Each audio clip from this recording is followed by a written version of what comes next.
শুরুতেই একটা প্রশ্ন, রাজনীতি কি কেবল মতের লড়াই নাকি ভাষারও একটা সীমা থাকা দরকার? আমরা কি এমন এক সময়ে এসে দাঁড়িয়ে আছি যেখানে বক্তব্যের নামে অপমানে হয়ে উঠছে নতুন স্বাভাবিকতা? আজকের এই ডকুমেন্টারিতে আমরা শুনব কিছু বক্তব্য, দেখব কিছু ঘটনা আর বোঝার চেষ্টা করব রাজনীতির মাঠে আসলে কি ঘটছে আর কোন পথে যাচ্ছে আমাদের রাজনৈতিক সংস্কৃতি। চলুন প্রথমে শোনা যাক এক তরুণের বক্তব্য। তাদের বাড়ি পাকিস্তান, মানে আমার বাড়ি পাকিস্তান। আজকে তারা আমার অফিসের ভিতরে এসে লিখছে তাদের বাড়ি পাকিস্তান পাকিস্তান। এটা মানে কি? এটা কাদের কথা বলতেছে?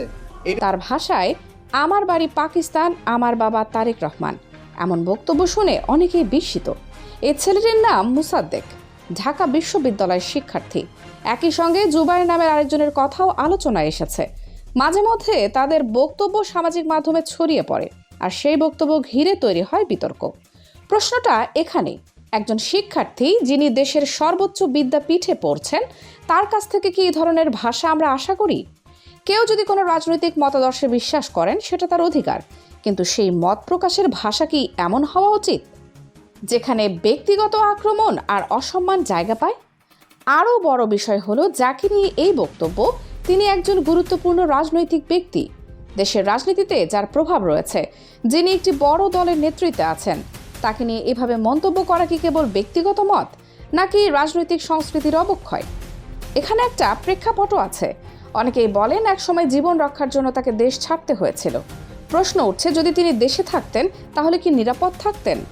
রাজনৈতিক ইতিহাস ঘাটলে দেখা যায় এমন পরিস্থিতি বাংলাদেশে নতুন নয়।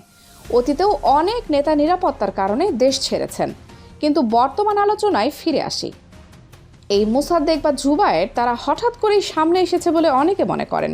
বিশেষ করে সাম্প্রতিক রাজনৈতিক ঘটনাগুলোর পর থেকেই তাদের পরিচিতি বেড়েছে। আগে তারা কোন সংগঠনের সঙ্গে যুক্ত ছিল, এখন কোন অবস্থানে আছে, এসব নিয়েও চলছে নানা আলোচনা। এখানে আরেকটি গুরুত্বপূর্ণ বিষয় উঠে আসে, ছাত্র রাজনীতি।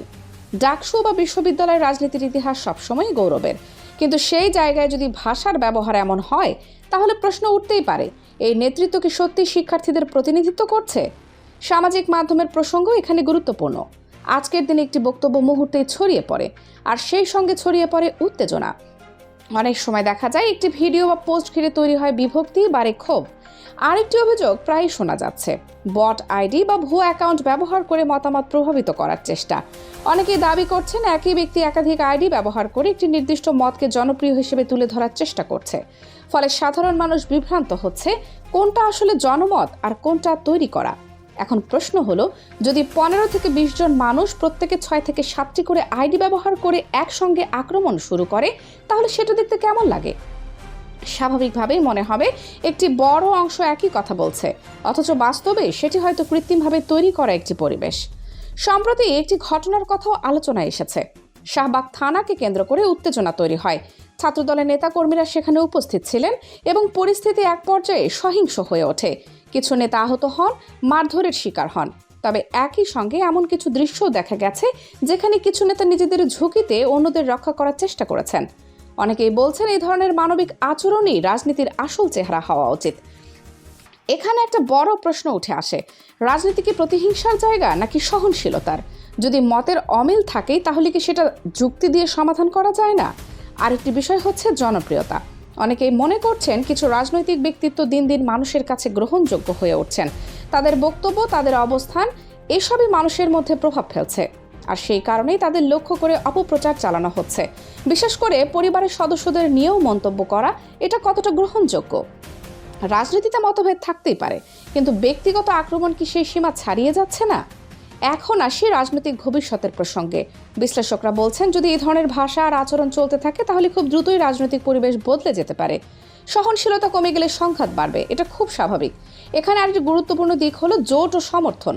একটি দল একা নয়, তার সঙ্গে থাকে বিভিন্ন গণতান্ত্রিক ও প্রগতিশীল শক্তি। সময়ের সঙ্গে সঙ্গে এই সমর্থন বাড়তেও পারে, কমতেও পারে, আর সেই পরিবর্তনের উপর নির্ভর করে ভবিষ্যৎ রাজনীতি। যারা একসময় একটি নির্দিষ্ট মতাদর্শে আকৃষ্ট ছিল, তারাও এখন নতুন করে ভাবছে। তাদের মধ্যে প্রশ্ন জাগছে, এই পথ কি সত্যি সঠিক? সবশেষে বিষয়টা খুব পরিষ্কার, রাজনীতি মানে শুধু ক্ষমতা নয়, দায়িত্ব। ভাষার দায়িত্ব, আচরণের দায়িত্ব এবং মানুষের প্রতি সম্মানের দায়িত্ব। যদি এই সীমাগুলো ভেঙে যায় তাহলে রাজনীতি আর রাজনীতি থাকে না, তা হয়ে যায় সংঘাতের মঞ্চ। তাই এখন সময় এসেছে থেমে ভাবার, আমরা কেমন রাজনীতি চাই? এমন রাজনীতি যেখানে মতের ভিন্নতা থাকবে কিন্তু সম্মান থাকবে, নাকি এমন রাজনীতি যেখানে জিততেই হবে যেভাবেই হোক? সিদ্ধান্তটা আমাদেরই নিতে হবে। কানিজ ফাতেমা সোমা, 0 টিভি।